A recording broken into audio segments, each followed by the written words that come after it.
Apa yang saya sampaikan di tahun yang lalu, sebelum COVID ini datang, saya sempat ngaji lagi di daerah Pekanbaru. Sekarang terjadi. Apa yang saya sampaikan sekarang, insya Allah tahun ini 14 Maulud Hijri akan terjadi, Pak. Maaf ya Pak ya, Ibu agak terpaksa saya menyampaikan tidak akan lebih baik, Pak. Bu, Ibu, tidak akan lebih baik 1442 Hijriah ini akan kita hadapi. Kesulitan hidup, bencana, fitnah, kegaduhan, huru-hara, petaka, musibah-musibah, penyakit-penyakit, perang, kehancuran ekonomi, krisis makanan, krisis moral akan terjadi di mana-mana, dan ini berat. Lihat saja, lihat saja.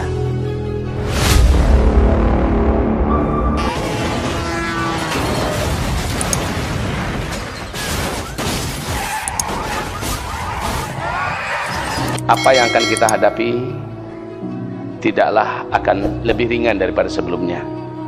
Bapak Ibu mungkin berharap tahun baru Hijriah ini akan lebih enak. Maaf ya Pak ya, Ibu agak terpaksa saya menyampaikan tidak akan lebih baik, Pak. Bu,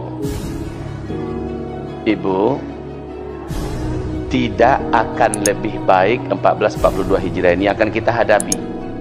Kesulitan hidup, bencana, fitnah, kegaduhan, huru-hara, petaka, musibah-musibah, penyakit-penyakit, perang, kehancuran ekonomi, krisis makanan, krisis moral akan terjadi di mana-mana, dan ini berat.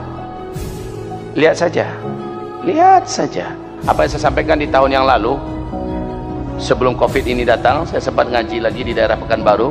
Sekarang terjadi. Apa yang saya sampaikan sekarang, insya Allah tahun ini 14 Maulud Hijri akan terjadi, Pak. Serentak di mana-mana, perang. Yobana parang, melempar-lemparkan rudal. Memang tembak-tembakan, pakai komputer, pakai teknologi canggih. Banyak negara dan kota-kota yang akan hancur. Di samping dengan bencana-bencana alam, serentak terjadi krisis, kelaparan ekonomi, hancur dan sebagainya, dan ini berdampak berat kepada kita. Wallahi, sungguh demi Allah, yang paling berat menjalani ujian inilah orang-orang yang tinggal di kota-kota. Saya sebenarnya tidak mau menyampaikan ini. Saya menyampaikan agar kita siap-siap. Persiapan terbaik itu adalah iman, amal soleh, doa, dan berbungkuskan sabar, bermodalkan sabar. Tidak ada yang lain. Rasulullah bersabda, di akhir zaman hujan akan mendatangkan bencana-bencana. Hari inilah dia kejadiannya, Pak. Bencana-bencana di Tiongkok, bencana-bencana di India, ini dari hujan ya. Bencana-bencana di Jepang, bencana-bencana di Vietnam, ini banjir semua. Bencana-bencana di negara Eropa, banjir. Hujan datang ternyata bukan membawa rahmat, tapi membawa musibah, kata Rasulullah. Juga Rasulullah pula yang bersabda sallallahu alaihi wasallam, bahwa nanti kalian semua pada masa itu akan menemukan banyaknya haraj, wa kathural haraj. Pada masa itu, kata Rasulullah, banyak sekali haraj. Para sahabat bertanya, apa itu haraj ya Rasulullah? Apa itu haraj ya Rasulullah? Nabi menjawab, haraj itu adalah pembunuhan di mana-mana, perang di mana-mana, pembunuh-bunuhan, perang di mana-mana. Dan Rasulullah juga bersabda, orang-orang yang banyak duit, yang gajinya tinggi, uangnya itu hampir-hampir tidak berharga untuk dapat mendapatkan membeli makanan-makanan pokok. Tak lama lagi kita akan merasakan, karena langka makanan pokok, akhirnya duit yang banyak pun tidak berharga, Pak. Karena harga makanan pokok akan mahal, sulit didapat, duit yang banyak akan dicampakkan orang. Bagi orang lebih penting dia makanan daripada duit. Dan Nabi bersabda sallallahu alaihi wasallam, pada masa itu emas akan sangat mahal harganya. Sekarang bagaimana harga emas? Sekarang bagaimana harga emas? Sepanjang sejarah umur bumi ini ada, kali ini harga emas ada pada puncaknya. 2 tahun yang lalu, PAS, mana PAS? Mana ketua PAS? Ini beliau, pemuda akhir zaman untuk Pekanbaru dan Riau, yang sudah membuat cabang di mana-mana. Dulu dengarkan ceramah saya, beliau dari awal menyimak ini. Wahai Bapak Ibu, saya mengatakan sejak 2018 Saya sampaikan, Bu, kalau ada uang, Pak, kalau ada uang jangan ditabung, baiknya segera belikan emas dari sekarang. Itu sampaian saya, Pak. Insya Allah emas akan mahal nanti. Insya Allah emas akan sampai pada harga yang dimana kita saat itu menyesal karena kita menabung dalam bentuk angka-angka digital. Ini menyesal kita, Pak. Beli emas, Kak, saya katakan. Bu, ada uang sedikit, belilah emas 1 kilo, 2 kilo, simpan. Itu 2018 saya sampaikan. Kalau terlalu berat, nggak apa-apa. Bu, ada duit sedikit, Pak, ada tabungan, ambil, emaskan, walaupun hanya 1 gram, 2 gram. Kalau 1 kilo, 2 kilo keberatan, udah nggak apa-apa, 1 gram, 2 gram. Ada uang lebih-lebih sedikit, belikan 1 gram, 2 gram. Berbentuk emas batangan, silakan.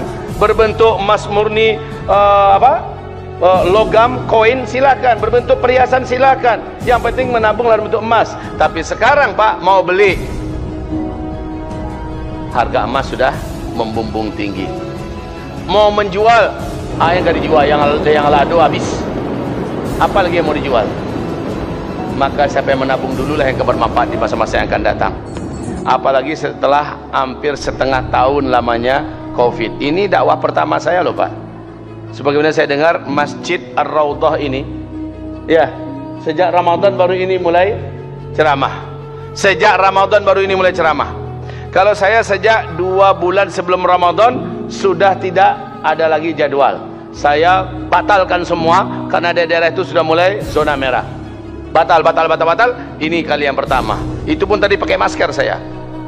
Bapak Ibu bilang buka, kalau nggak buka saya tutup sampai sekarang. Walaupun saya hanya merasakan di pangannya, buka. Pakai mode ninja lo gaya, Pak. Khalas. Dan ini sangat berat, Pak. Kenapa? Pedagang, dagangannya sepi. Orang kantor kerjanya dari rumah, nggak bisa berimprovisasi. Pebisnis pada banyak stuck dan berhenti usahanya. Apalagi orang-orang yang pariwisata, orang-orang yang punya travel, mati habis. Para petani dan peternak banyak, tapi pertaniannya, peternakan yang terbengkalai. Karena apa? Karena banyak faktor dan banyak hal setelah Covid ini menyerang. Masya Allah, ke depan kayaknya ini nggak akan selesai sampai akhir tahun loh, Pak. Tidak akan selesai sampai akhir tahun 2020 ini. Menurut WHO ini akan nyambung sampai 2021. Ini saja sudah ngap-ngapan dan kita sudah terancam resesi. Indonesia, Singapura sudah resesi resmi, Jepang resmi, Spanyol resmi, Prancis resmi, Inggris resmi. Negara-negara Arab Saudi juga sebegitu hebatnya itu, kayanya itu Arab, sekarang sudah mengalami krisis ekonomi akut. Indonesia kalau tidak menggeliat dari sekarang, kalau masih seperti ini kondisinya, maka Indonesia pasti resesi. Kalau sudah demikian, maka tamatlah kita. Tapi kita punya Allah yang mengatakan tamatlah kita itu cukuplah orang-orang kafir saja, yang tidak punya Allah, yang nggak ngerti bagaimana Allah. Orang-orang komunis saja yang mengatakan tamatlah kita. Kalau kita tidak, masih ada Allah kok. Karena keyakinan kita, dan ini yang mau saya sampaikan malam ini, keyakinan kita, Allah subhanahu wa ta'ala telah menjaga hidupnya Nabi Yunus di dalam perut ikan. Nabi Yunus dalam perut ikan ada dapat oksigen tidak, Pak? Saya bertanya, tolong dijawab, Ibu. Nabi Yunus dalam perut ikan ada dapat oksigen tidak? Jawabannya benar. Pertanyaan berikutnya, Nabi Yunus 40 hari 40 malam tanpa oksigen bisa hidup tidak? Sejarah telah menceritakan, Al-Quran mengibadikan kisah itu. Ketiga, pertanyaan ketiga, selama di dalam perut ikan Nabi Yunus ada makanan tidak? Kalau makanan nggak ada, minimal minuman. Ada air minum nggak di dalam perut ikan itu? Pertanyaan yang keempat, hidup nggak Nabi Yunus tanpa makan, tanpa minum selama 40 hari 40 malam? Hidup. Tercatat dalam sejarah, dibuktikan dan Al-Quran menceritakannya. Kemudian pertanyaan saya yang kelima, selama di dalam perut ikan itu, apakah ada cahaya yang bisa dilihat oleh Nabi Yunus kemana-mana? Tidak ada. Lalu apakah aktivitas Yunus dalam berzikir, beribadah kepada Allah terhenti dalam masa kegelapan tanpa ada makanan, tanpa ada udara itu? Tidak. Aha, ini dia kuncinya. Maka wahai Bapak Ibu, Nabi Yunus dalam perut ikan di kedalaman laut yang sangat dalam, di kerendahan yang paling rendah, tanpa udara, tanpa makan, tanpa minum, tanpa cahaya, hidup Dan siapa yang beri Nabi Yunus hidup? Lihat itu, ini pelajaran bagi kita. Sekeras apapun juga bencana ke depannya akan kita hadapi, sehingga kita sulit mencari makan, sehingga kita tidak bisa keluar kemana-mana seperti Nabi Yunus, tidak bisa keluar dari perut ikan selama 40 hari 40 malam. Ternyata Nabi Yunus diizinkan Allah tetap bertahan hidup. Andalan Nabi Yunus apa ketika itu? Jawab Bapak. Andalan Nabi Yunus, laula an kana minal musabbihin. Kalaulah bukan Nabi Yunus itu termasuk orang yang sebelumnya beriman dan beramal soleh, banyak berzikir, lalabitha fi batnihi ila yaumi yub'atsun. Pasti Yunus akan tinggal dalam perut ikan itu sampai hari kiamat. Jadi ternyata yang menolong Nabi Yunus dalam perut ikan, iman sebelumnya, amal soleh sebelumnya, dan rajinnya dia berzikir ketika masih hidup di dunia.